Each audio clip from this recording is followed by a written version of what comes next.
Boa tarde, nós somos o grupo compostos por Andriele Lisandra, Darriele Vitória, Evandro Freire, Guilherme Ivanildo, Giovanni Monte, Gabriel Victor e Regiane Souza, alunos do curso de Bacharelado em Educação Física da Escola Superior de Educação Física da Universidade de Pernambuco.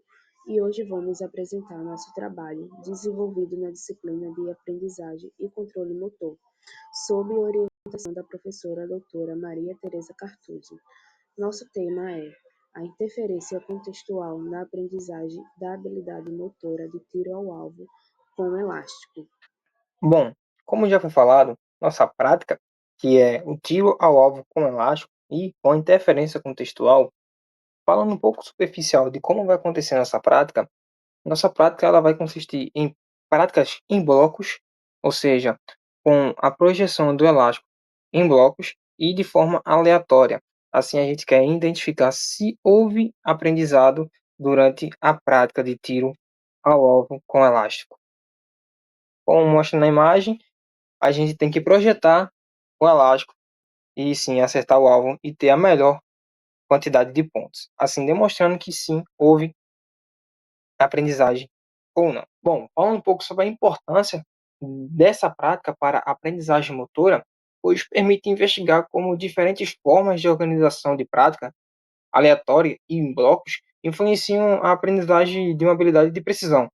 A atividade envolve controle motor fino e atenção, sendo útil para analisar os efeitos da interferência contextual na aquisição, retenção e transferência de habilidades. Além disso, proporcionar uma aplicação prática de conceitos fundamentais da área, como variabilidade e estrutura de prática. Bom, o estudo que levamos como base para a produção dessa prática é o estudo que fala sobre a interferência contextual e o nível de habilidades na aprendizagem do serviço de voleibol, do professor Gotani e entre outros. Esse estudo teve como objetivo principal avaliar 4 grupos, entre eles 2 grupos com alta afinidade da prática do voleibol e 2 grupos com pouca prática em relação ao voleibol, onde foram divididos em práticas aleatórias e práticas em blocos, onde que os grupos que tinham uma baixa afinidade com a interferência contextual e com o voleibol tiveram uma melhor eficiência, pois por serem alunos com pouca prática do voleibol. Boa tarde, pessoal. Basicamente, foi nesse momento que a gente aplicou a variável no experimento. O Guilherme, ele participou usando o modelo da prática em blocos, ou seja, repetindo a mesma tarefa várias vezes antes de mudar. Como ele nunca tinha feito essa tarefa antes, a gente consegue ver os efeitos da prática sem a interferência de uma experiência prévia, vamos dizer assim. E a ideia foi justamente testar como esse tipo de prática afeta a aprendizagem motora. E aqui no quadro são alguns detalhes dele, né? No caso, o participante, Guilherme Ivanildo da Silva, características, altura, 1,69 m, peso, 68 quilos, a idade 21, e o critério de inclusão, que é justamente nunca ter realizado essa tarefa específica antes, né? Boa tarde, gente. Meu nome é Regiane e eu vou falar aqui sobre as tarefas. Bom, a nossa primeira tarefa teria como meta a prática em blocos e tinha como meta ter uma boa quantidade de acertos com uma boa quantidade de pontuação. As regras para essa tarefa seriam estar a uma distância de mais ou menos meio metro, mais ou menos 2,5 m do alvo, e efetuar o lançamento com as duas mãos. A pontuação seria de acordo com o alvo, e quanto mais para o meio do alvo, maior a pontuação, variando de 3 a 1. Bom, já aqui com o Evandro, foi aplicada a prática aleatória, né, que igual o Guilherme, ele também nunca tinha feito essa tarefa antes. E isso ajuda a isolar o efeito da prática. Diferente da prática em blocos, aqui as tarefas eram intercaladas o tempo todo, com muita variação. E a ideia é justamente ver se essa alternância melhora ou atrapalha a aprendizagem motora. E, obviamente, comparar isso com o modelo anterior, né, o de blocos. E aqui no quadro a gente também pode ver algumas características do Evandro, que no caso é a altura, de 1,73 m, peso de 100 quilos, a idade, de 28 anos, e o critério de inclusão, que é justamente nunca ter realizado essa tarefa específica antes. E agora aqui na tarefa número 2, que seria a prática aleatória, nós tínhamos como meta ter uma boa quantidade de acertos com uma boa quantidade de pontuação. Mas agora com a aleatorização dos movimentos. As regras para essa tarefa seriam também efetuar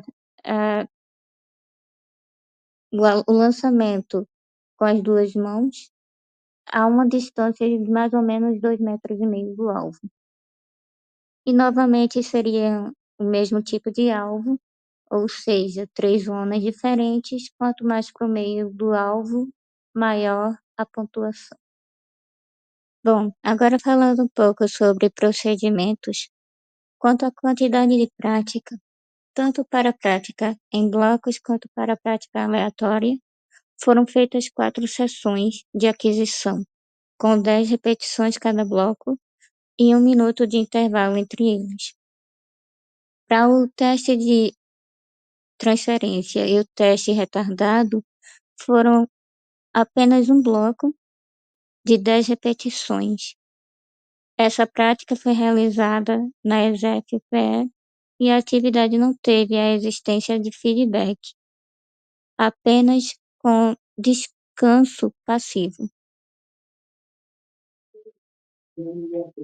Bom, falando um pouco sobre a atividade, esse vídeo nos mostra como a atividade ela foi praticada com o indivíduo, como já foi falado, a uma distância de mais ou menos 2,5 m do alvo, onde na atividade em blocos ele tinha que acertar de forma repetida, com o mesmo padrão de movimento, um alvo, e assim tentando chegar à melhor quantidade de pontos, onde o alvo era dividido em 3 pontos, 1, 2 e 3, e temos como pontuação maior de número 3. E assim foi feito. E já indo para a prática de forma aleatória, o indivíduo ele foi aleatorizado a acertar o alvo, como se diz, de forma aleatória. E assim também tendo a nossa porcentagem de pontos. Quanto melhor a pontuação do indivíduo, melhor é a aprendizagem. E a gente relacionou isso a todos os dados que foram mostrados naquela tabela anterior. Bom, falando um pouco sobre o relato, principalmente do indivíduo que participou da atividade em blocos, que foi eu mesmo, Guilherme, eu senti um pouco de dificuldade no manuseio do implemento, pois não tinha nenhuma afinidade com esse tipo de prática. E além de ter esse tipo de aprendizagem em acertar o alvo com a melhor quantidade de pontos, ainda tive essa, essa percepção de aprender a manusear implementos. Então, essa foi um pouco da minha dificuldade de, de participar da prática. Agora vamos falar sobre como medimos a aprendizagem da habilidade praticada. Utilizamos dois tipos de testes: o de retenção, que serve para avaliar a memória do participante após um intervalo de esquecimento, e o de transferências, que testa a capacidade de adaptação a uma mudança no parâmetro da tarefa. Ou seja, o teste de retenção mostra se o que foi aprendido foi realmente consolidado, enquanto o teste de transferência verifica se o participante consegue aplicar o que aprendeu em uma situação levemente diferente da original. Esses testes são fundamentais para entender se a aprendizagem foi eficaz e se ela pode ser generalizada para outros contextos. Então, boa tarde. O meu nome é Evandro. Eu fiquei responsável por explicar essa parte dos resultados. E nesse primeiro momento, na parte da aquisição, da primeira até a quarta série de tentativas, a gente consegue ver que a gente partiu de pontos muito parecidos, digamos assim. O nosso primeiro bloco de tentativas, nossa primeira série de tentativas, tanto numa auto-interferência contextual, que é a prática aleatória, de modo aleatório, e a baixa interferência contextual, que é a prática em blocos, partimos de pontos muito parecidos, dando um total de aproximadamente 15 pontos. Ao final das 4 séries, a gente percebeu que a evolução, o avanço é muito mais evidente na prática em blocos, que é uma prática não aleatória, pelo que já se esperava. Por ser uma modalidade, por ser uma atividade nova para ambos os participantes, então ela se mostrou mais eficiente na prática em blocos. Não que na prática aleatória não tivesse tido nenhum avanço. Tivemos, só que no grau de expressão menor. Falando do segundo momento, que se trata tanto do teste de transferência quanto do teste retardatário, nós também vemos claramente que essa diferença entre os dois pontos é, no caso, a comparação da prática em blocos, que é a partida, para a prática aleatória, que é esse último ponto.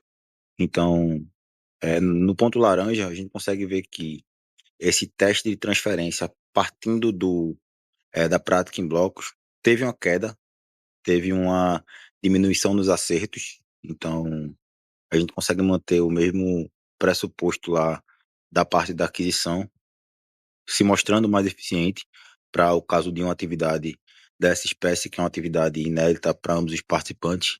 E também, no teste retardado, nós tivemos o mesmo formato, digamos assim.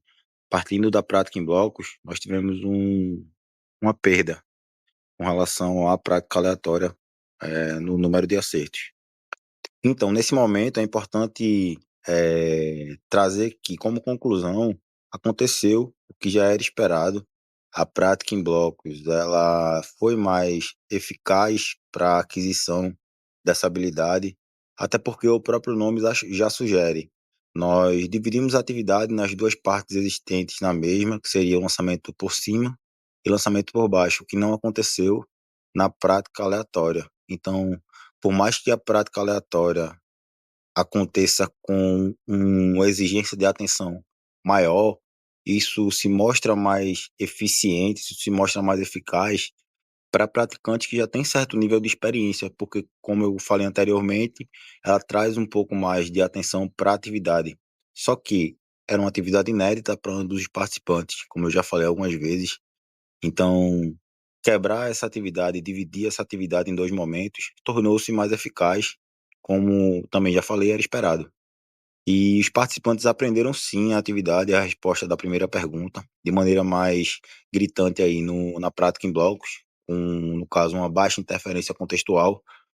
Por mais que esse aprendizado ele tenha acontecido também com alta interferência nessa prática aleatória, a gente pode trazer aí que a prática em blocos foi mais eficiente no caso de uma atividade inédita, que é o lançamento de liga nesse momento. E o porquê acredito que eu já tenha respondido.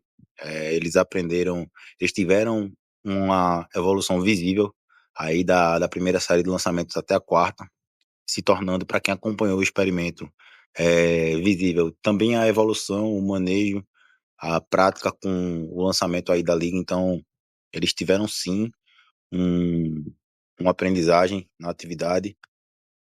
E é isso. Uma boa tarde a todos. Agradeço a atenção